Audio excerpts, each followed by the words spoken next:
자, 지금부터 우리가 공부할 내용은 광합성 2학년 1학기 4단원 광합성 파트에 대해서 시작을 할 거예요. 오케이? 가볼게. 자, 단원에서부터 알 수 있다시피 광합성입니다.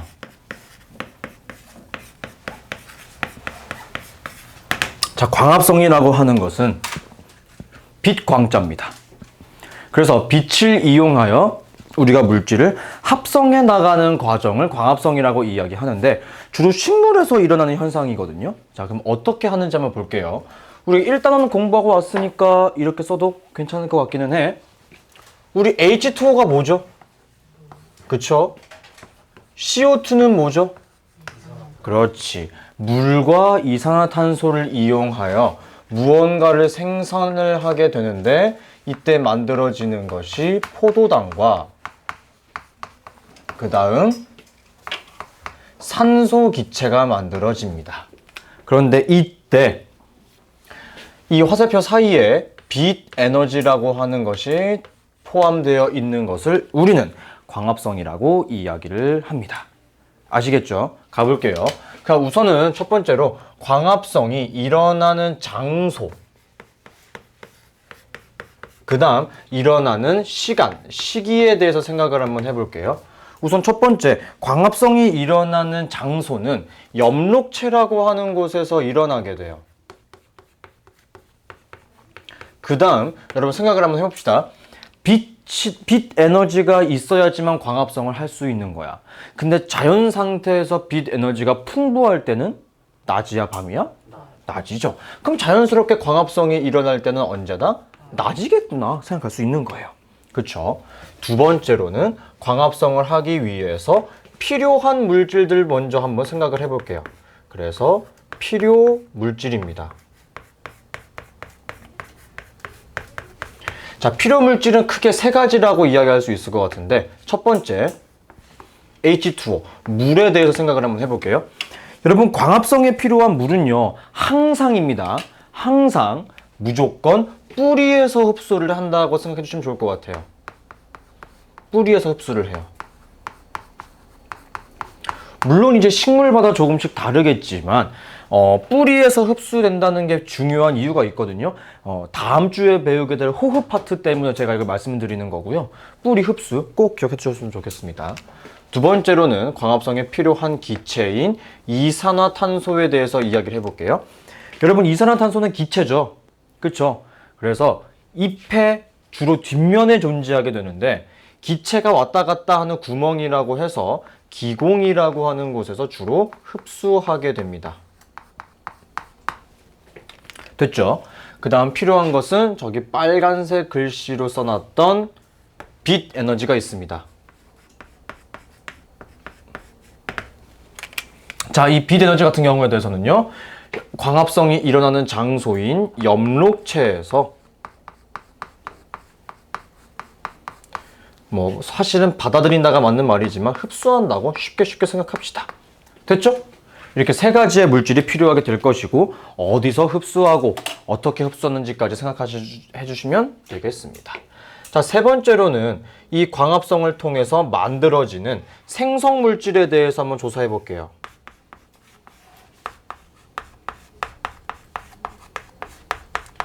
자, 광합성을 통해 만들어지는 물질 첫 번째, 포도당에 대해서 설명을 한번 해볼 건데 이거 별표 필요합니다. 별표 필요합니다. 별표 필요합니다. 무려 3번이나 강조했어요. 그죠? 3번이나 강조했어요. 왜냐하면 자, 식물은요, 포도당이라고 하는 것을 광합성을 통해 만들자마자 생성 직후에 바로 녹말에 대한 형태로 저장합니다. 아시겠죠? 그래서 별표 꼭 치라고 하는 거예요. 아시겠죠? 꼭 기억하세요. 두 번째로는 산소 기체가 생성이 되잖아요. 그리고 내가 아까 필요 물질에서 이산화탄소가 들어오는 구멍인 기공이라고 하는 친구가 기체가 왔다 갔다라고 한다 설명을 했었죠. 따라서 생성된 이 산소도 기공을 통하여 공기 중으로 방출됩니다. 됐나요? 자, 근데 제가 이 광합성 파트를 정말 싫어해요. 왜 싫어하냐면은 실험이 너무 많아. 이거 광합성 뭐 다음에 나오는 호흡 하는 내내 실험밖에 안 나와. 어우, 극혐이거든. 그래서 우린 또 지금부터 실험을 한번 해볼 거예요. 자, 광합성과 관련된 실험 첫 번째 실험입니다. 근데 우리가 이 실험을 진행하기 위해서 우선 첫 번째로 기억하셔야 될 것 중에 하나는 우리가 BTB 용액이라고 하는 것을 사용할 거거든요. BTB 용액. 오케이? 자, 근데 이 BTB 용액이라고 하는 친구는요, 이산화탄소가 많이 있을 때는 색깔이 노란색으로 바뀌게 되고요. 이산화탄소의 농도가 중간쯤일 때는 초록색이 나타나게 되고요. 이산화탄소의 농도가 제일 적어지게 될 타이밍에는 BTB 용액의 색깔이 파란색으로 변하게 됩니다. 굉장히 독특한 친구죠. 그죠? 그 다음은 우리가 이 실험을 진행할 때 꼭 기억해야 될 거, 모든 실험관은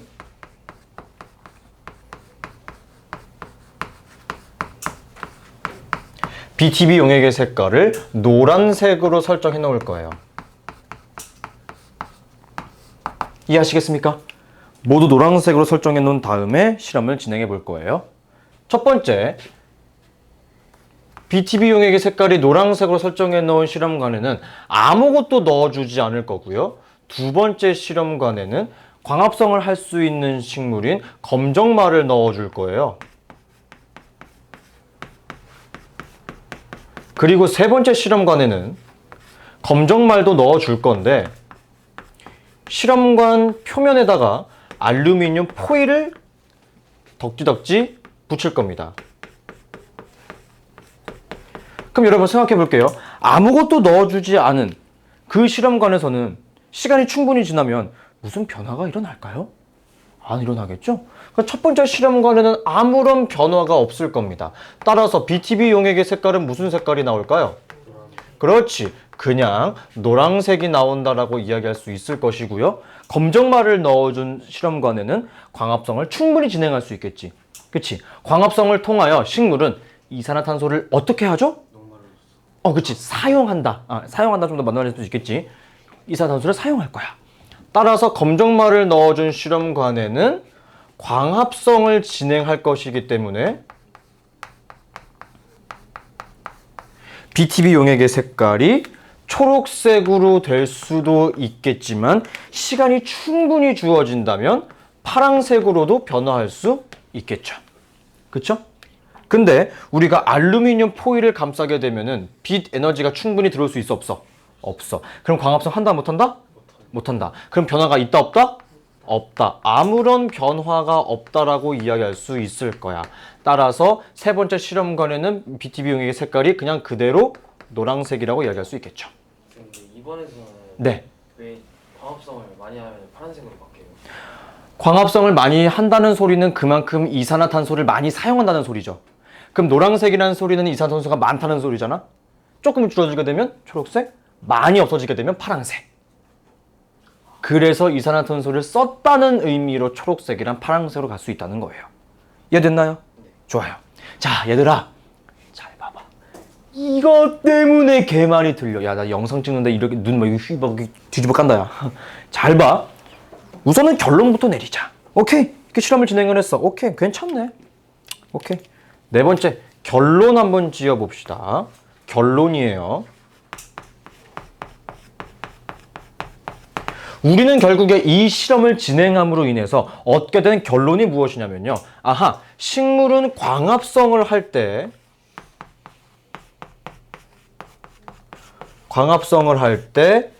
빛 에너지와 그 다음부터 무엇이 필요하다? 이산화탄소가 필요하다는 것을 알게 되었어요. 그죠? 내가 눈을 뒤집어 깠던 이유가 이겁니다, 여러분. 여러분, 제가 이 세 실험관에서요, 물 높이에 대한 이야기를 한 적이 있나요? 없죠. 즉, 물의 높이가 변한다, 높아졌다, 낮아졌다. 그런 소리 한 적이 없죠. 근데 여러분, 엄밀히 따지면 광합성 할 때 물 필요해, 안 필요해? 필요해. 근데 우리는 이 실험을 진행하면서 물이 필요하다는 사실을 알 수 있습니까, 없습니까? 모르죠. 이거야. 우리는 이 실험은 즉 이 실험으로 광합성과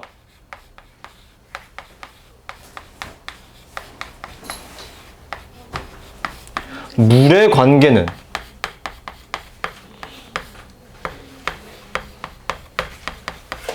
파악이 된다, 안 된다? 안 된다라는 거예요. 오케이? 예를 들면 이렇게 나올 수 있는 겁니다. 1번, 광합성을 할 때는 물이 필요하다. OX, O. 광합성을 할 때는 이산탄소가 필요하다. OX, O. 광합성을 할 때는 빛 에너지가 필요하다. OX, O. 그런데 여러분 지금 책에 박혀 있는 그 실린더, 눈금 실린더 표현한 게 맞을까요? 실험관 그 그림 박혀 있는 2번 문제에서 우리는 이 실험으로 광합성 시 물이 필요하다는 사실을 알 수 있다. OX? X. 틀려, 너네 이거. 무조건 틀릴 수 있어. 그치? 정말 주의해 주셨으면 좋겠습니다. 이해하시겠죠? 정말 중요한 내용이에요. 자, 그 다음은 실험을 또 합니다. 아이고, 실험을 또 해요.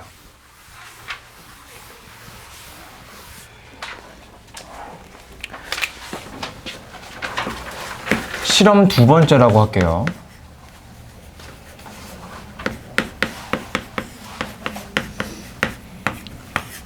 자, 두 번째 실험은 뭐 하는 거냐면요. 광합성의 산물을 확인하는 겁니다. 근데 여러분, 제가 아까 굉장히 강조드렸죠. 별표치라고 3번이나 이야기했습니다. 광합성을 통하여 포도당이 생성된다는 것은 알 수 있게 되었어요. 하지만 생성된 포도당은 바로 뭐로 바뀌죠? 녹말로. 그래서 굳이 따져보자면 우리는 광합성의 산물로 무엇을 확인하겠다? 녹말을 확인하겠다라는 거예요. 녹말 검출입니다. 오케이? 자, 그런데 제가 실험 과정을 다 설명하진 않을 겁니다. 얘는 그냥 쭉 보고 그렇구나 하시면 될 것 같고요. 그 다음 실험 문제에 뭐가 제일 많이 나오는지만 터치할게요. 첫 번째, 거기 나와 있습니다. 물중탕을 한대요. 자, 우리가 굳이 불꽃에다가 바로 올리지 않고 물중탕을 하는 이유가 있습니다. 왜냐면요, 여기에 우리가 지금 넣어주고 있는 이 에탄올이라고 하는 물질은요, 끓는 점이 굉장히 낮아요.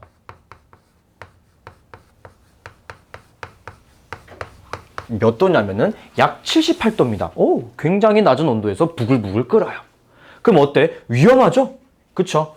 끓는 점이 낮기 때문에 위험합니다. 그래서 우리는 물중탕을 진행하는 거예요. 혹은 화재의 위험이 있을 수도 있으니까요. 됐죠?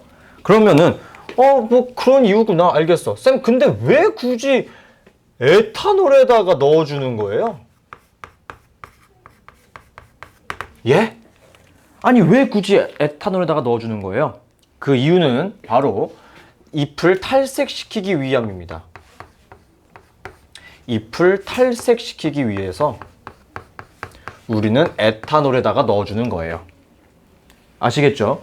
자, 그 다음 이렇게 탈색시키고 난 다음에 이름이 굉장히 깁니다. 아이오딘 화학 칼륨 용액이라고 하지만 나는 줄여서 아이오딘이라고만 할게요. 아이오딘 용액을 딱 떨어뜨리게 됩니다. 그럼 무슨 일이 발생하느냐? 아이오딘은 녹말과 반응 시, 자, 단어가 중요합니다. 단어가 중요해요. 청람색으로 변한대요. 청람색이 된다. 오케이? 그럼 여러분, 우리가 이파리에다가 아이오딘 용액을 뚝 떨어뜨리게 되면은, 개인기 떨어뜨리게 되면은 청람색이 나온다는 거겠죠. 이거 왜 이렇게 좋아해? 괜히 뿌듯하구만. 이따 해줄게. 어떻게 되면 청람색이 나온다는 겁니다. 됐나요? 이것만 기억하시면 돼요. 뭐 그다지 중요한 거 없습니다. 됐죠? 좋아요. 그 다음으로 우리 하나 하고 10분 쉴 거야. 그 다음으로 우리가 할 일은 광합성에 영향을 끼치는 여러 가지 요소들에 대해서 우리가 이야기를 한번 해볼 겁니다. 물론 그 다음 페이지에는 광합성이 하는 역할들이라든지 그런 게 나와 있기는 한데 그건 그냥 쑥 읽어보셔도 크게 어려운 내용은 없을 것 같아서 넘어가는 거예요. 다음 네 번째로 우리가 할 일은 광합성의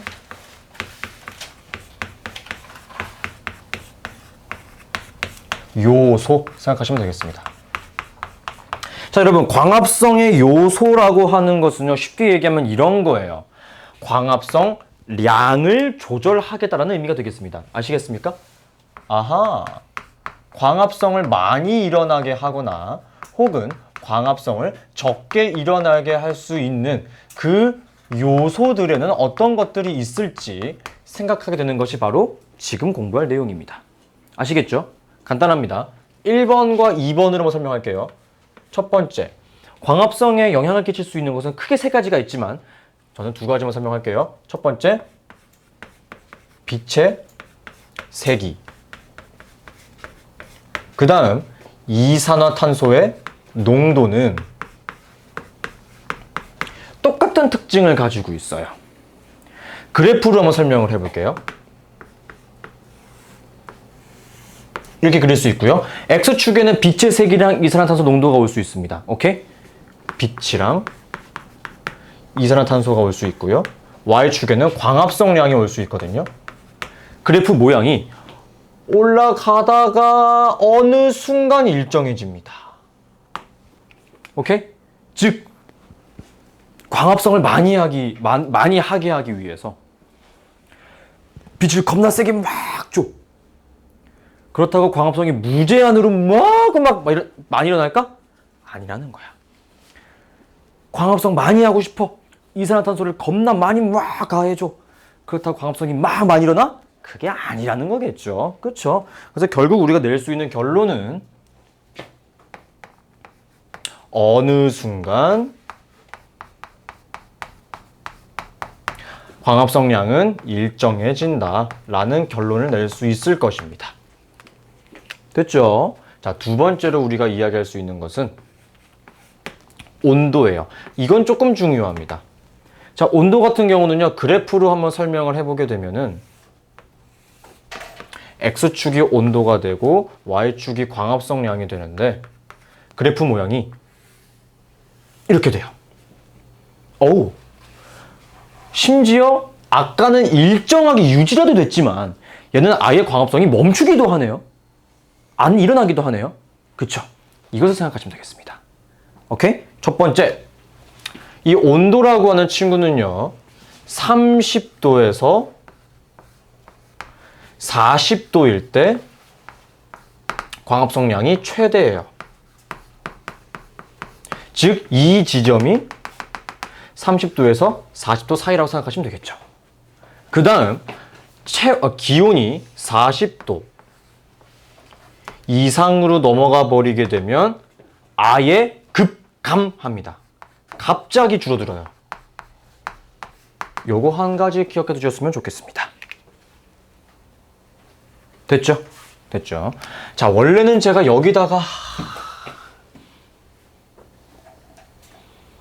쓸 수 있을지 잘 모르겠어. 지금 얘도 그렇고 빈칸이 너무 많이 남아가지고 살짝 고민이긴 한데 가보자. 다섯 번째는 실험을 합니다. 실험을 해요. 네. 실험 세 번째.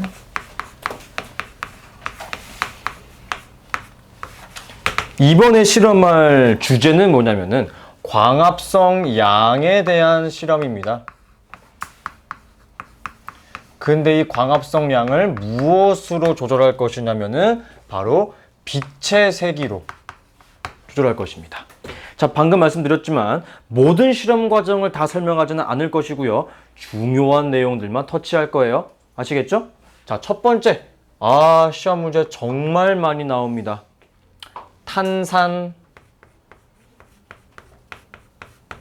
수소, 나트륨이라고 하는 친구예요. 화학식으로 써드리자면은 NaHCO3라고 쓸 수 있습니다. 자, 이 친구를 녹인 다음에 우리가 실험을 진행을 하거든요. 아니, 왜 굳이 저 친구를 녹여야만 하냐면은 얘는 물에 녹아 들어갈 시 어떤 특징을 가지고 있냐면은 이산화탄소를 생성해요. 아니, 이산화탄소를 왜 생성해야 되는 걸까요?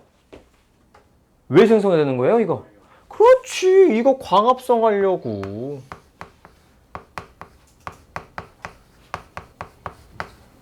그렇죠. 자, 그 다음에 중요합니다. 그럼 충분히 이산화탄소를 공급을 해줬어요. 그죠?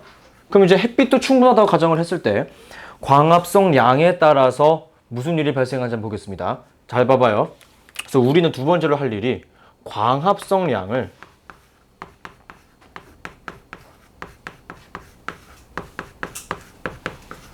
늘릴 거야. 오케이?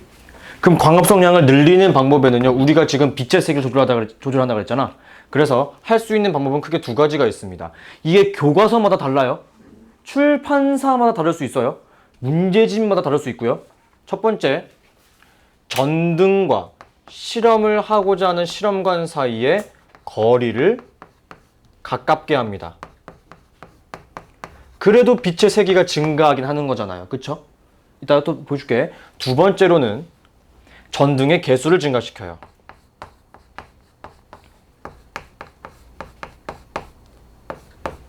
오케이? 이것으로 빛의 세기를 조절하는 겁니다. 자, 그랬을 때 그러면 전등 사이의 거리를 가깝게 하거나 전등의 개수를 많이 하게 해서 광합성량이 많아지게 되면은 어떤 결과를 가지고 올 수 있느냐? 실험관 안에 들어가 있는 그 검정말 이파리를 사용하고 있죠? 그 검정말 이파리가 빠르게 떠오릅니다.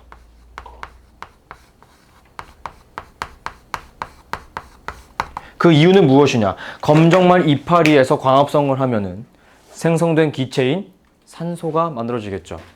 그 산소는 기체이기 때문에 뽀글뽀글 해서 물 위로 올라오려고 할 거야. 그치? 그래서 검정말 이파리도 산소를 많이 머금게 되면 어떻게 돼? 물 위로 떠오르게 되겠죠. 오케이? 이렇게 생각하시면 되는 겁니다. 아하, 결국에 우리가 빛의 세기를 강하게 해줌으로 인해서 광합성량이 많아지게 되면 그 실험관 속에 들어있는 검정말 이파리들은 더 빠르게 떠오르게 될 겁니다. 왜? 기체가 더 빨리 많이 생성됐으니까요. 됐습니까? 10분 쉬었다 할게요.